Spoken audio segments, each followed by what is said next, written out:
backyard. I don't know. There's no fence blocking it off. So there is a fence blocking where that door is open, and that's where I saw those two white girls go in. And they told straight out, they told all of us they wanted to go inside the house and video it. So I know it was them, but they went in the whole house. Well, and that's I wouldn't want to go in the house. The only one. Like, there's no way I would go inside. That's just creepy to me. We're inside there. We were right here because the guy kept trying to offer people tours. It's ridiculous.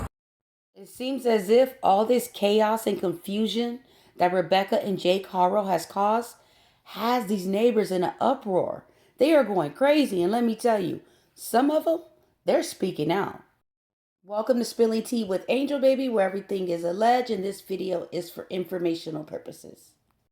Now, from the moment Jake and Rebecca filed a false police report claiming that little Emmanuel was taken from a parking lot, this neighborhood has been shook. And from the looks of it, it doesn't look like things are going to be quieting down anytime soon.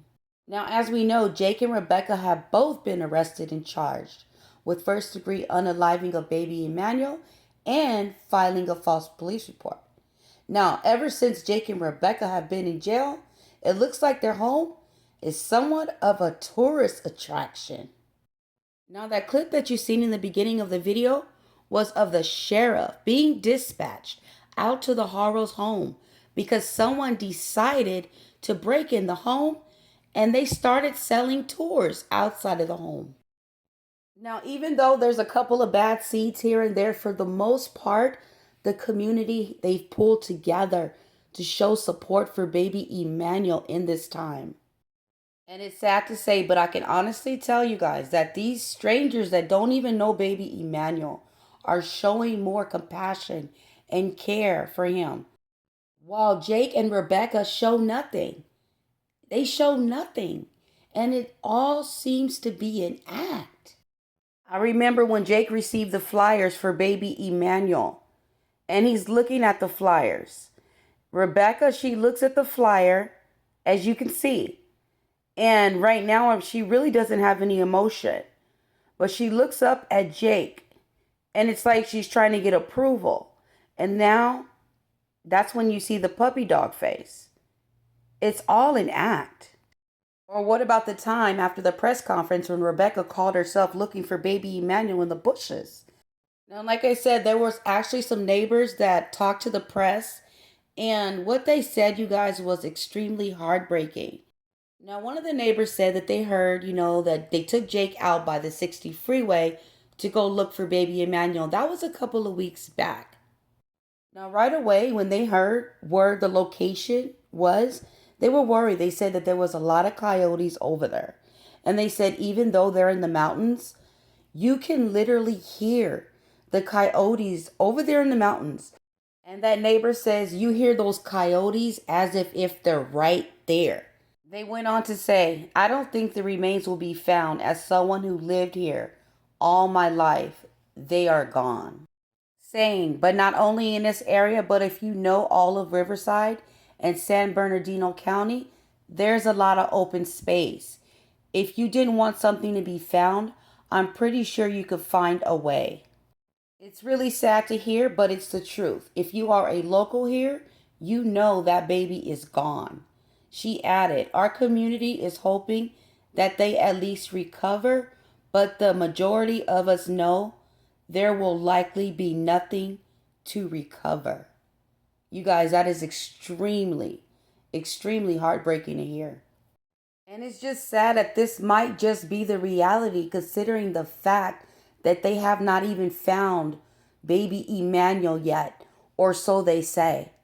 Even though the DA said they do have a strong indication as to where he is.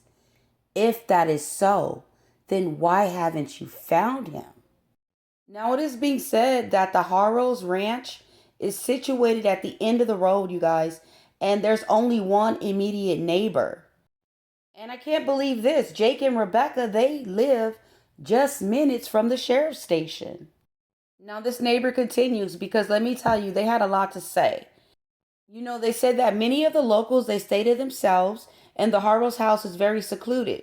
So if anything was going on over there behind those closed doors, you really would not be able to hear.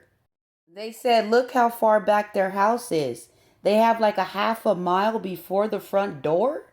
Whoa, that is a huge, huge ranch. And it is being said that it is Jake's parents' ranch that he is living on and mooching off of.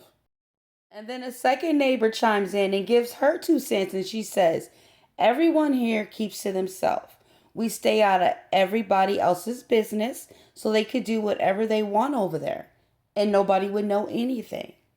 This is just a sad situation, you guys. And from the beginning, there was so many red flags about Jake and Rebecca. And I have a few that I personally noticed and I want to point out. So I noticed that they refer to baby Emmanuel in the past tense, like he loved his sister. He was a good baby. Nobody would ever say anything like that. If they truly believe their child was missing, it just wouldn't come out of your mouth. It wouldn't be in your brain. So their brain was already like, he's not here. So they told on themselves with that one. The next thing, Rebecca refusing to take a lie detector test.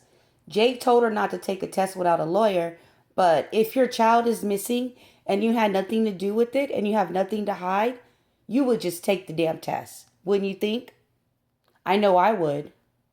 And obviously, if the authorities want you to take a test, they have unanswered questions. So it's just like, take the test so they can move on in their investigation. You know, you should be willing to do anything for your child, no matter what it takes. And obviously, the biggest red flag of all was Jake's criminal past for his child cruelty conviction. The authorities allegedly found blood in the home, on the carpet, on the floorboard. There were no pictures of baby Emmanuel in the home. All of his belongings were gone. His clothing were found in a nearby dumpster. Now, I gotta mention one thing that struck me as really odd, and you guys mentioned it, and I've never ever seen this before. The fact that it says missing kid, not missing child, missing baby, missing kid. Now, I don't know if someone else wrote them out and just, surprised them with them, or if Jake and Rebecca were involved and, they wrote it out and put missing kid. It just struck me as really odd. Me looking at this flyer, it just shows me how disassociated they are from baby Emmanuel. There's a sense of disconnect when it comes to baby Emmanuel. And you could see it in the interview with the lack of emotion. Like Rebecca and Jake, they tried, but they couldn't even pull it off. They tried and they couldn't even do it. Even though I feel, in my opinion, right now, it's not looking good. Because, the more time that goes by and they don't find baby Emmanuel, I just feel like it's not a good sign. We can always have hope and be positive that he will be recovered. But if nothing else, I hope that Jake and Rebecca get what's coming to them. That they are tried and convicted and they spend every day of their life behind bars. Or maybe if California has the unalive penalty, hopefully they'll qualify for that. I'm just saying. I'm going to go ahead and end this video. Make sure you guys like, comment, and subscribe. Thank you guys for watching. And remember, spilling tea with Angel Baby is where it's at.